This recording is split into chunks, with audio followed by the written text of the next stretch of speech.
হরে কৃষ্ণ, রাধে রাধে। আজ আমার 75 হার্ট চ্যালেঞ্জের ডে 22। ঘুম থেকে উঠে জল খেয়ে স্নান করে ভগবানের সঙ্গে কৃতজ্ঞতার কথা বললাম। আমি ভেঙে পড়েছিলাম কিন্তু ভেঙে যাইনি তোমার জন্য।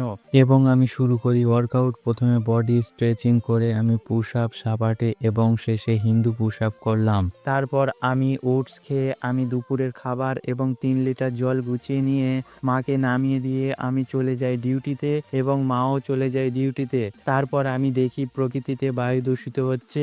বাড়ি এসে ছোলা ও গুড় খেয়ে আমি শোল্ডার ওয়ার্কআউট শুরু করি। প্রথমে শোল্ডার রোটেশন ও স্ট্রেচ করলাম। Shoulder press 3 set 20 reps, lateral raise 3 set 20 reps, rear delt fly 2 set 20 reps. তারপর দাদু আমাকে ডাকলো জমিতে জল দেব, মেশিনটা ছেড়ে দিয়ে যা। আমি এসে মেশিনটা ছাড়লাম। তারপর আমার বাকি ওয়ার্কআউট শুরু করি। Arnold press 3 set 20 reps, face pools 2 set 20 reps, front rise 2 set 20 reps, scroll 2 set 30 second. এখানেই ওয়ার্কআউট শেষ করে খেয়েছি জল আর মা এখন রুটি তৈরি করছে।